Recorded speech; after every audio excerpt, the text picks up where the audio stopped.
ناظرین welcome back. Tariq علیم سید صاحب, وقفے میں جانے سے پہلے آپ سے گفتگو ہو رہی تھی عمران خان صاحب کے حوالے سے. تو آپ سمجھتے ہیں کہ عمران خان صاحب جو ہے فیوچر میں نواز شریف صاحب کے ساتھ ہاتھ ملا کر اپنا سیاسی کیریئر بچانے کی کوشش کر سکتے ہیں؟ دیکھیے میرا ذاتی خیال ہے کہ اس پاکستان میں ہونے کو تو کچھ بھی ہو سکتا ہے. صحیح. اور اس کے ماضی میں نظیر موجود ہیں کہ رائٹسٹ اور لیفٹسٹ, کیونکہ اب تو سیاست نہیں رہی دنیا میں رائٹسٹ اور لیفٹسٹ کی, لیکن اگر ہم ماضی میں دیکھیں تو اس طرح بھی ہوا ہے, اور یہ بھی آپس میں الائنس بھی رہے, ایک بہت اچھے الائی بھی رہے ہیں آپس میں. لیکن یہاں میں مختصراً عرض کرتا چلوں کہ جب عمران خان صاحب پالیٹکس میں آئے تھے آج سے کوئی 14-15 سال پہلے, اور اس کے بعد پچھلے 4-5 سال کا اگر تذکرہ کر لیا جائے تو عمران خان صاحب بے شک میں خود ذاتی طور پہ ان کا بدگرویدہ بھی ہوں, ان کو بہت اچھا سمجھتا بھی ہوں, ایک ایماندار آدمی بھی سمجھتا ہوں میں انہیں, اور باقی بہت ساری چیزوں سے قطع نظر انہیں ایک اچھا لیڈر بھی سمجھتا ہوں. لیکن پچھلے جو 1 سال میں انہوں نے ان کی 2-3 چیزوں سے مجھے بڑا جو کانٹروڈکٹری لگی مجھے چیزیں ان کی. جیسے پہلے ان کا تھا کہ جی ہم کوئی کرپٹ آدمی اپنی جماعت میں برداشت نہیں کریں گے. پھر انہوں نے فرمایا کہ کیا پاکستان میں فرشتے تو نہیں, میں کہاں سے لاؤں؟ تو بھائی اس کا مطلب یہ ہے کہ ہم حضرت نوح علیہ السلام کی وہ تمام کاوشیں اور کوششیں جو کہ شاید برسوں پر محیط رہی ہیں, تو نعوذ باللہ ہم کیا انہیں ناکام سمجھیں؟ آپ کا کام کوشش کرنا ہے, اور اللہ کا کام آپ کو کامیابی, یعنی اللہ کے ہاں جو آپ میزان ہے آپ کی کامیابی اور ناکامی کا, وہ دنیا تو یقیناً نہیں ہے. تو اگر آپ دعویٰ کرتے ہیں کہ جی آپ کے کوئی بہت بڑے ریفارمر ہیں اور کوئی ریفارم لے کے آنے والے ہیں اس سڑے گلے نظام میں جو پاکستان میں رائج ہے, یقیناً اور ہے بھی, لیکن انہوں نے تو وہ لوگ جمع کر لیے, وہ تمام وہی لوگ جمع کر لیے. اگر آپ اس پہ نظر ڈالیں, چاہے وہ سردار آصف صاحب ہوں, چاہے وہ اویس لغاری صاحب ہوں اور ان کے برادر ہوں, چاہے خورشید قصوری صاحب ہوں, چاہے وہ ہمارے جاوید ہاشمی صاحب ہوں, اچھا ہاں میں تذکرہ کروں گا ابھی آگے, اور چاہے وہ میں کہتا ہوں وہ ہمارے جہانگیر ترین صاحب ہوں. میں عمران خان کو ایک کریڈٹ ضرور دیتا ہوں یہاں پر, اور میں ایک آدمی کو میں بہت انسپائر ہوں. Imran Khan as a cricketer یا ایز اے پولیٹیشین؟ نہیں, میں عمران خان کی بات نہیں کر رہا, جو آپ نے بھی جاوید ہاشمی صاحب کا نام لیا, تو میں سمجھتا ہوں کہ اگر کوئی ایک آدمی عمران خان نے کوئی اگر ستھرا لایا ہے کہ جس کا واقعی کوئی کردار ہے, تمام الزامات کے باوجود جو ان پر لگ رہے ہیں, تمام حکومتی ان ایجنڈوں جو یونس حبیب کی صورت میں لایا گیا, وہ تمام فیبریکیٹڈ چیزیں جو میڈیا کے ذریعے چلائی گئیں, وہ کوئی یوسف ایڈوکیٹ بھی پتہ نہیں کہاں سے پیدا ہو گئے, اور سب کچھ ان سب چیزوں کے باوجود میرا ذاتی خیال ہے کہ عمران خان کی جھولی میں اگر کوئی ایک ہیرا ہے تو وہ مخدوم جاوید ہاشمی ہے. اور میں سمجھتا ہوں کہ اس کے علاوہ چاہے وہ جناب شاہ محمود قریشی صاحب ہوں, بے شک شاہ محمود قریشی صاحب کا کوئی فائنینشیل اسکینڈل نہیں ہے, کوئی مورل اسکینڈل بھی نہیں ہے, کوئی پولیٹیکل اسکینڈل بھی نہیں ہے, ایک ستھرے اور صاف آدمی ضرور وہ ہیں, لیکن بہرحال شاہ محمود قریشی جاوید ہاشمی نہیں ہے. صحیح. تو اس لحاظ سے تو میں نہیں سمجھتا کہ عمران خان صاحب نے کوئی بہت, ہاں میں بھول جاؤں گا یہاں پر میرے دوست بھی ہیں اور میں ان کو سپوت کراچی بھی کہتا ہوں, کراچی کے فرزند ہیں, اور عمران خان کے بہت پرانے ساتھی بھی ہیں, اور یقیناً جب بھی عمران پہ کوئی گرم وقت آیا ہے تو عمران کے ساتھ کھڑے ہوئے ہیں. ڈاکٹر عارف علوی صاحب, اگر میں تذکرہ نہ کروں یہاں پر تو زیادتی ہو جائے گی. صحیح. کہ یقیناً ڈاکٹر صاحب عمران خان کے ساتھ ہمیشہ ہر گرم وقت پہ کھڑے ہوئے ہیں, اور عمران خان کے ساتھ شاید میرا خیال ہے کہ آئندہ بھی کھڑے رہیں گے. تو یہ 2 لوگ ہیں کہ جو میں سمجھتا ہوں کہ واقعی عمران خان کے ساتھ کھڑے ہیں, اور میں انہیں صاف ستھرا آدمی سمجھتا ہوں. لیکن عمران خان کی جہاں تک آپ نے بات کی, تو عمران خان صاحب جو حرکتیں کر رہے ہیں, یا ان سے جو سرزد ہو رہی ہیں, یا جو کہا گیا کسی کے اشارے پہ کر رہے تھے, یا جو کہا گیا کہ ان کے گرد یہ لوگ جمع ہوئے شاید کسی قوت کی وجہ سے جمع ہوئے, تو اب جو کچھ بھی ہے, لیکن عمران صاحب کے ساتھ کوئی بہت ستھرے لوگ موجود نہیں ہیں. ایسے ہی لوگ جناب نواز شریف صاحب کی حکومت میں بھی موجود ہیں, وہاں بھی بہت بڑے باکردار لوگ ملیں گے آپ کو, راجہ صاحب کی صورت میں, خواجہ سعد رفیق صاحب کی صورت میں, احسن اقبال صاحب کی صورت میں. طارق صاحب, صدر زرداری صاحب کے جو مقدمات ہیں سوئس عدالتوں میں, وہ ستمبر میں ٹائم بارڈ کا کوئی وہ ہے, وہ ہو جائیں گے معاملے. تو آپ نہیں سمجھتے کہ صدر زرداری صاحب نے بڑی کمال مہارت سے وقت حاصل کیا، ٹائم کا جو ایج لیا، تو اس میں تو کامیاب رہے نا، یہ تو آپ کو ان کو ماننا پڑے گا. نہیں یقیناً، دیکھیے یقیناً زرداری صاحب ایک بہت زیرک سیاستدان، انہوں نے اپنے آپ کو ثابت کیا. زرداری صاحب نے جب چاہا جسے چاہا اس ملک میں استعمال کیا، صحیح، چاہے وہ مقننہ ہو، چاہے وہ سیاسی جماعتیں ہوں. ایون نواز شریف صاحب جو اپنے آپ کو بہت چیمپئن کہتے ہیں جمہوریت کا، اور شاید مجھے یقین ہے اس بات کا کہ جمہور کے لیے ان کے دل میں کہیں کوئی نرم گوشہ موجود نہیں، کیونکہ وہ تو ایک سرمایہ دار ہیں. صحیح، وہ تو ایک بڑے سرمایہ کار ہیں. تو چاہے وہ اور پاکستان کی فوج ہو، چاہے وہ پاکستان کی عوام ہو، پاکستان کے سیاستدان ہو، یقیناً زرداری صاحب نے جس جماعت کو چاہے وہ ہمارے بڑے ہی آپ کہہ لیجئے مجاہد صحیح، جناب مولانا فضل الرحمان صاحب ہو، جن کے والد صاحب یقیناً بہت بڑے مجاہد تھے، مولانا مفتی محمود صاحب، اور ان کے ہی ثمرات ہیں جو مولانا آج بھی سمیٹ رہے ہیں. تو یقیناً وہ مولانا فضل الرحمان صاحب ہو، یقیناً وہ متحدہ قومی مومنٹ ہو. ہر زرداری صاحب نے تمام لوگوں کو اپنے عزائم کے لیے، اپنے مقاصد کے لیے استعمال کیا ہے اور آج تک کر رہے ہیں. اور آپ جس خطرے کی طرف آپ نے اشارہ کیا ہے کہ ٹائم باہر ہو گیا، تو دیکھیے جب تاریخیں بنا کرتی ہیں، اور وہ قوم کبھی زندہ نہیں رہتی جو اپنی ماضی کو فراموش کر دیتی ہے. صحیح. تو اگر ہم ماضی کو فراموش کر دیں گے اور ہم زرداری صاحب کے کردار کو فراموش کر دیں گے، تو شاید ہمارا بھی شمار کل زندہ قوموں میں نہیں ہوگا. طاہر صاحب، اب ہم سیاست سے تھوڑا اگر معیشت کی طرف آئیں، ڈولتی ڈوبتی معیشت جو پاکستان کی ہے، اس حوالے سے ہم آپ سے کچھ گفتگو کریں. تو یہ ایک آپ کو تماشا نظر نہیں آتا کہ پاکستان کو ایک زرعی ملک ڈکلیئر کیا گیا، ہیویلی سبسیڈائزڈ ہے جو ایگریکلچر سیکٹر ہے، بہت سارے ٹیکس کا استثناء حاصل ہے، ہر طرح کی مراعات لیتا ہے ہمارا جاگیردار، لیکن بدقسمتی آپ دیکھیے کہ ہم چاول بھی باہر سے درآمد کرتے ہیں، امپورٹ کرتے ہیں، آلو بھی چائنا سے آ رہا ہے، ایون یہ کہ دالیں جو ہیں وہ بھی آپ جو ہے درآمد کر رہے ہیں. تو یہ جو مراعات لی جا رہی ہیں، جو سبسڈیز لی جا رہی ہیں، یہ کہاں جا رہی ہیں اور یہ ہو کیا رہا ہے؟ اس پہ جناب عرض یہ ہے، ہم اگر تھوڑا سا پیچھے چلے جائیں، ہم اگر پاکستان کی تاریخ کو اٹھا کے تھوڑا پڑھ لیں. دیکھیں، جب میں اس بات کو یوں لوں گا، جہاں آپ نے جاگیردار اور فیوڈل لارڈز کی بات کی، آپ بھی یقیناً آپ کے علم میں ہے اور یقیناً آپ کے مطالعے میں بھی ہوگا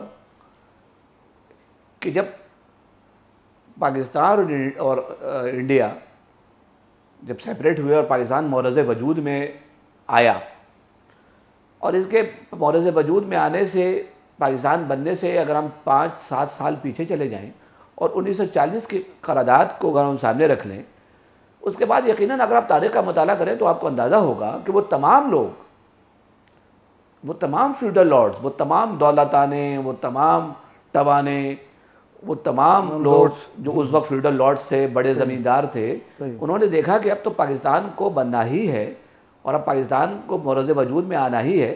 تو وہ تمام لوگ ان 7 سال کے ادوار میں وہ سپریم کورٹ میں، وہ مسلم لیگ میں شامل ہو گئے، اور جیسے ہی پاکستان بنا، یہ تمام فیوڈل لارڈز حکمران کی صورت میں، کہیں کوئی وزیر اعلیٰ ہوا، کہیں کوئی گورنر لگا اور ہمارے اوپر مسلط ہو گئے. دیکھیے، دو بنیادی فرق ہے جو میں یہاں بیان کرنا چاہوں گا. وہ یہ ہے کہ جب 1948 کے اندر حکومت ہندوستان کو یہ کریڈٹ جاتا ہے کہ اس نے تمام زمینیں، تمام بڑی سرمایہ جاگیرداروں کی زمینیں ڈیمالش کر دیں، اور جو اس وقت اس کا جو گورنمنٹ کا جو بھی ریٹ تھا اس کے حساب سے اس کی ادائیگی بھی کی گئی، قابض نہیں ہو گئی گورنمنٹ. ہمارے یہاں جو کہ فیوڈل لارڈز کی حکومت تھی. آج آپ کو ہندوستان میں کوئی بڑا فیوڈل لارڈ نہیں ملے گا، سرمایہ دار تو ضرور ملیں گے جو سرمایہ کی صورت میں، آج آپ کو ٹاٹا بھی وہاں موجود ہے، امبانی بھی وہاں موجود ہے، اس وقت بھی موجود تھے، آج بھی موجود ہے. ترقی کا جو معیار ہے، ترقی کا جو ریشو ہے، وہ آپ کو یقیناً آپ کے سامنے موجود ہے. تو پاکستان میں تو دیکھیں آپ کس طرح ہوگا جب آپ کی اسمبلیوں میں، آپ کے قومی اسمبلی میں، آپ کے سینٹ میں، آپ کے صوبائی اسمبلی میں، میرے اگر آپ اسے پوچھا جائے تو 70 سے 80% فیوڈل لارڈز موجود ہیں. صحیح. تو ایگریکلچر ٹیکس کہاں سے لگے گا؟ کون لگائے گا؟ جب لگانے والے ہی، جب منصف ہی وہی موجود ہیں تو انصاف کی توقع کس سے کی جائے گی؟ طاہر صاحب آپ نے بات کی، بڑی اچھی بات کی جو ہمیں اب تری نظر آتی ہے. میں جو سمجھ پایا آپ کی بات وہ کہ صنعت کاری کا عمل ہمارے یہاں روک دیا گیا. انڈیا نسبتاً اس وجہ سے زیادہ بہتر ہمیں آگے نظر آتا ہے کہ وہاں صنعت کاری صنعتیں لگیں، صنعتوں کو فروغ دیا گیا.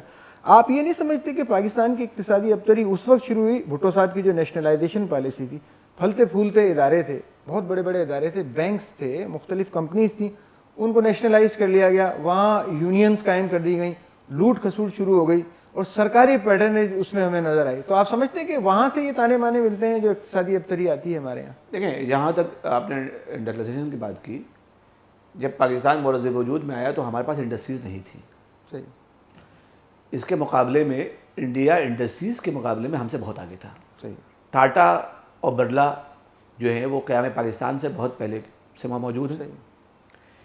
ہم جب پاکستان وجود میں آیا ہے تو دیکھیں اس کا کریڈٹ بہرحال ہمیں ایوب خان صاحب کو دینا چاہیے کہ جتنی صنعت کاری کراچی کا جو سائٹ ہے آپ کا، جس کو آپ سائٹ اسٹیٹ کہتے ہیں، اپنے انڈسٹریل اسٹیٹ ہے آپ کا، یہ وجود ہی جناب ایوب خان کے دور میں آیا. اور اس پہ جتنی ترقی ہوئی ہے وہ بھی جناب ایوب خان کے دور میں ہوئی.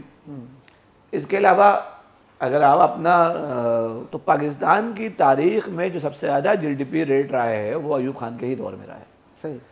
یقیناً آپ کی بات بالکل درست ہے، میں بالکل اتفاق کرتا ہوں اس سے کہ جو ڈی انڈسٹریلائزیشن ہوئی ہے جناب بھٹو صاحب کے دور میں، دیکھیں جب آجر کی کندھوں پر آپ مزدور کو سوار کر دیں گے تو یقیناً پھر اسی طرح کے حالات رونما ہوں گے جو ہوئے تھے کہ یونینز بن گئی. آپ اگر آپ غور کریں، آج آپ کو کہیں پاکستان میں اصفہانی نظر آتے ہیں؟ نہیں نظر آتے. آج آپ اور اس وقت چلے جائیں، آج آپ آدم جی کی بیشتر انویسٹمنٹ پاکستان سے باہر ہے. اگر آپ اس زمانے کے انویسٹرز کو دیکھ لیں تو وہ بھٹو صاحب کے اس بھٹو صاحب نے کیا کیا، تمام بینکس قومیہ لیے.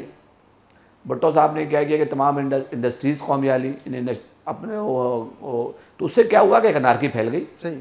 اور یقیناً ملک کو ایک ناقابل تلافی نقصان پہنچایا. طاہر صاحب دیکھیں آپ، ایک ہوش ربا انکشاف ابھی ہوا اور سب کو پتہ ہے کہ 40% سے زیادہ جو پاکستان کی صنعتیں ہیں وہ بنگلہ دیش منتقل ہوئی، ہڑپ کر گیا بنگلہ دیش آپ کی انڈسٹریز کو.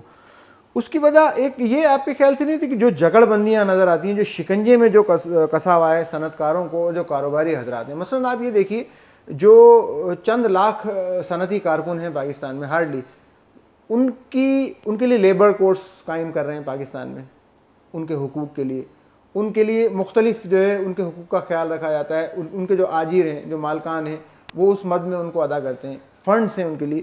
جبکہ 4 کروڑ سے زیادہ کسان اس وقت پاکستان میں کام کر رہے ہیں، ان کے لیے تو کوئی فارمر کورٹ نہیں ہے، ان کے لیے کسی قسم کے ان کو بانڈڈ لیبر کی بدترین مثال نظر آتی ہے. تو آپ نہیں سمجھتے کہ یہ جو فیوڈل ابھی آپ نے معاشرے کی بات کی، جو جاگیرداروں کے معاشرے کی بات کی، یہ کس طرح سے گھن کی طرح کھا رہا ہے پاکستان کو؟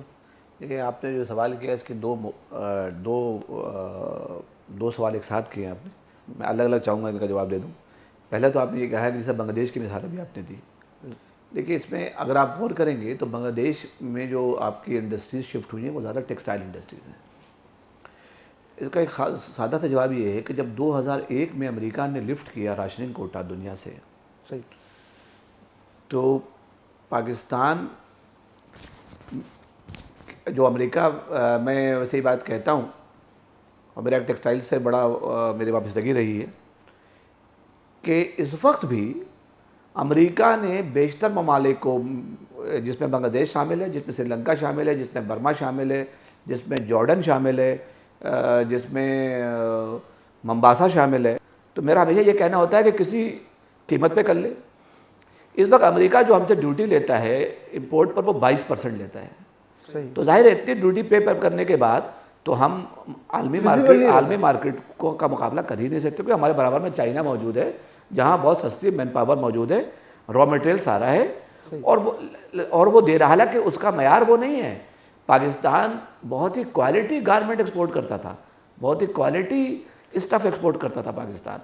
ہمارے بیشتر، دوسری بات، ہمارے بیشتر لوگ یہاں سے بنگلہ دیش اس لیے شفٹ ہو گئے کہ بنگلہ دیش کو امریکہ نے ایگزمپشنز دی بہت چیزوں پہ. تو اگر ہمارے حکمران اس غلامی کے نتیجے میں کچھ ایگزمپشن حاصل کر لیں، آج بھی کر لیں، تو صورتحال تو بہت صورتحال کافی بہتر ہو جائے گی. ہمارے پاس پورا انفراسٹرکچر موجود ہے، ہمارے پاس آج بھی بہت ہی اسکلڈ لیبر موجود ہے جو دنیا میں کام کر رہی ہے. ہماری لیبر، آپ نے جیسے کہا، اس وقت کراچی کی، اسپیشلی کراچی کی بات میں کرتا ہوں، اور ملتان اور فیصل آباد، یہ 3 وہ جگہ ہیں جہاں پر سب سے زیادہ ٹیکسٹائل سیکٹر موجود تھا.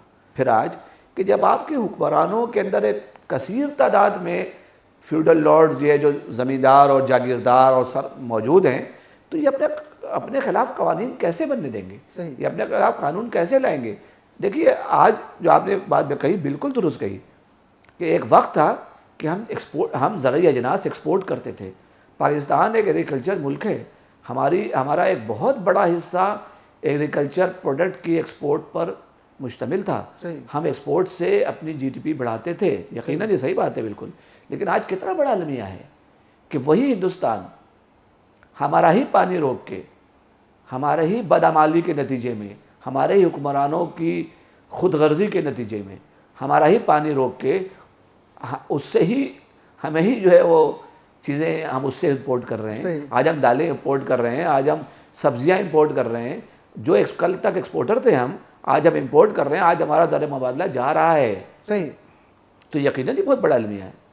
صحیح. طارق صاحب، ہم سے گفتگو کرنے کا بہت بہت شکریہ.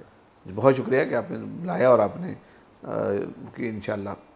اور اللہ تعالیٰ، میری دعا ہے کہ اللہ تعالیٰ ہم سب پر رحم فرمائے اور ہم سب کا حامی و ناصر. ناظرین، گفتگو کر رہے تھے ہم طارق کلیم سید صاحب سے. طارق کلیم سید صاحب نے جو اختتامی کلمات ادا کیے وہ یہ کہے کہ اللہ تعالیٰ ہمارا حامی و ناصر ہو، ہماری مدد فرمائے. طارق صاحب پاکستان کے عوام سے تو مطمئن ہیں، پاکستان کے عوام کے بارے میں آپٹیمسٹک بھی ہیں، لیکن جو پاکستان کے حکمران ہیں، جو طبقہ اشرافیہ ہے، آپ اس سے بالکل مطمئن نہیں ہیں. آپ کا خیال یہ ہے کہ جو بگاڑ ہے اس کی وجہ یہی جو ہمارا حکمران طبقہ ہے، جو فیوڈل لارڈز ہیں، وہ ہیں.